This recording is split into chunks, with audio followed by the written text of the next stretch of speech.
Hello there everyone, my name is Anna and welcome back to my YouTube channel, True Blue Faith. Summer is finally here and one of my favorite things about summer, just entering into a new season in general, is creating a list of things that I am going to do, specifically a list of the books that I want to read. I usually like 100% of the time always put too many books on my summer reading list because I always think I'm gonna have way more free time than I actually do. But anyway, so for today's video, I am going to share my recommendations of books that you can put on your summer reading list. So this past year has been a very real year, I guess. It's been a hard year, and one thing that I've really found is that I actually love the genre of Christian fiction. I found that turning to fiction books has been really great to step away from reality. So I've been reading a ton of fiction books, but then sometimes the fiction books are not always the best for your mind and your soul. So I started reading Christian fiction books, and I've actually really loved them. So today's video is going to be about Christian fiction books that I have read and that I would recommend. Before we get started, please go ahead and hit the subscribe button. I love to see this community grow, and yeah, I would just be honored to walk alongside of you in your faith journey. So I'm gonna go through a few specific books, but also authors in general that I have enjoyed reading. The first author is Kingsbury. I don't have any of her books here with me in Waco because I haven't read her for a while. I really enjoyed reading her when I was younger. Not to say that I wouldn't enjoy her now, I just haven't read her for a while. But she is an amazing, truly amazing Christian author. She writes Christian fiction. She has over 30 books, I want to say. She is so talented and she just has a huge line to choose from. So a specific mini-series of hers that I loved was the Angels Walking series.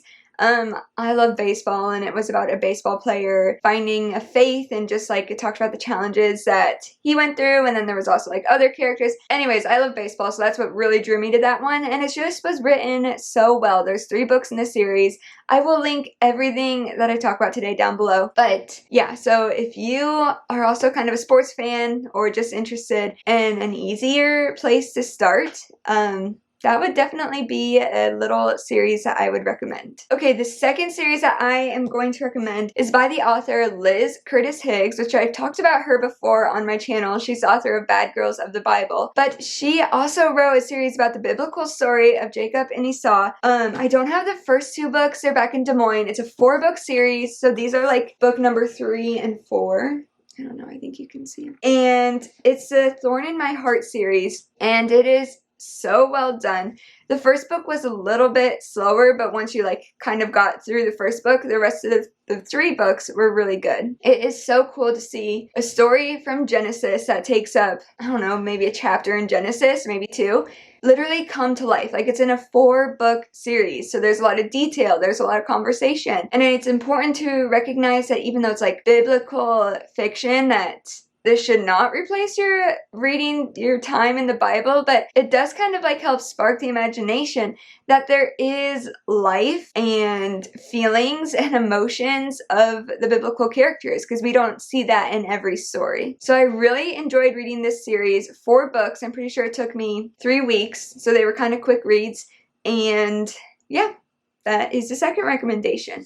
Okay, the next book is Redeeming Love by Francine Rivers. I feel like before I read this book, it was recommended to me by so many people. It's kind of like a book that a lot of seminary females particularly fangirl over. It's really, really well done. So this is another kind of biblical fiction. It mainly takes the storyline of Hosea and his wife, who's a prostitute. So it takes that idea, but that's all. And then it builds a story off of that idea. So it's not like biblical fiction in the sense that it's working off of multiple verses. It kind of just takes the idea and runs with that. So it is really just so well done. And I'm pretty sure this is the most recommended book ever. And I also would recommend it. I will say that the first 100 pages might be a little slower than I would have liked, but once I understood what was going on and it just like started to pick up, it moved really fast. The next book is also by Francine Rivers and it's called The Masterpiece. This is more of a modern day Christian fiction story and I really enjoyed it. It's kind of like a bigger book, lots of pages, but also the print is kind of bigger too. I think you can see that, which is nice. It's a very quick read. You see the Christian heart, you see the Christian morals kind of come out in this story. So it's not necessarily like a Christian storyline, it's just more of characters living their daily lives with a faith or growing in their faith, which I can relate to. Okay, the next book I am recommending is, I honestly had a tough time deciding if I wanted to recommend this one. So it's called Eve, and it's by W.M. Paul Young, which is the same author as The Shack. So that's why I picked this up. It is more of a science fiction, maybe even fantasy Christian read. Oh, if you hear that, that's thunder. It's a really rainy day. Anyways, more of a science fiction read. I personally am not a big science fiction or like fantasy. I don't know if it's fantasy. I am personally not a big science fiction fan. So this book was kind of hard for me to get into, but it's cool. It kind of retells the creation story in a way that kind of just, again, sparks your imagination, maybe makes you look at it a little differently or just like a little bit more open, with more of an open heart to understanding what that could have looked like. So it ended up being, it was a quick read. It's short, it's sweet, but if you're into sci-fi or fantasy or you just want to try it out, you should read it. Okay, next I have another series for you. It is the Silent Year series. So I have 3 of the 4 books right here.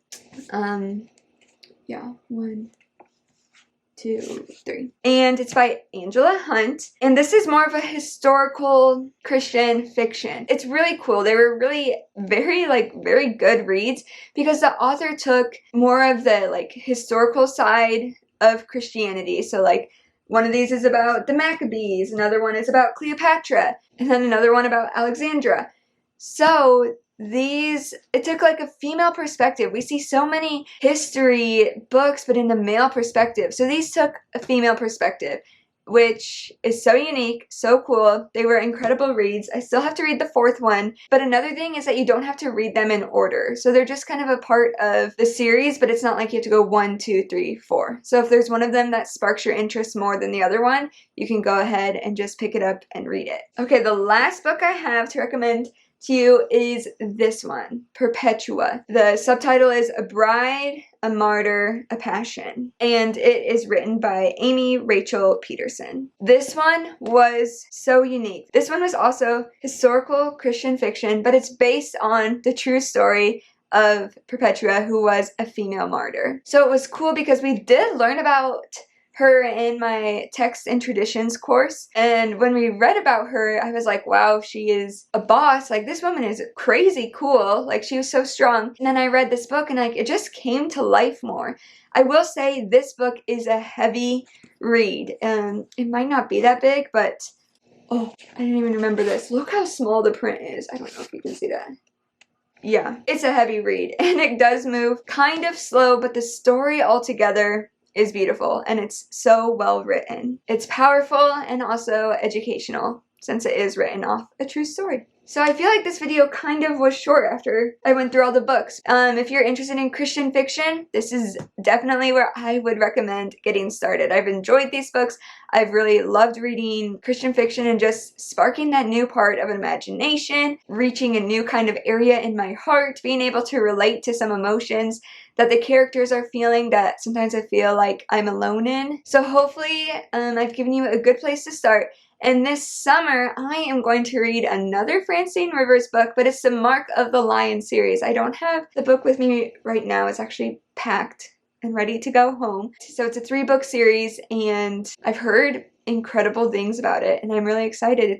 It should be good. If you want to read that with me, go ahead. And I usually post a lot about what I'm reading on my Instagram. So if you haven't yet checked me out on Instagram, you can go follow my Instagram account at True Blue Faith, and then also follow along through my summer reading. So to wrap up today's video, if there are any Christian authors or books that you have read and that you would recommend or maybe not recommend, go ahead and leave them in the comment section below. I'd truly love to hear from you, and I'd love to hear your thoughts if you've read any of these books or you're going to read them. Once again, everything will be linked down below, so at no extra cost to you. These are affiliate links, so if you follow the link, go purchase one, then I would get a very, very, very small little cut from that purchase. And a little bit adds up and might go a long way, so that would be greatly appreciated. Anyways, I hope that your summer is off to a great start, and happy reading, and I hope that you all stay safe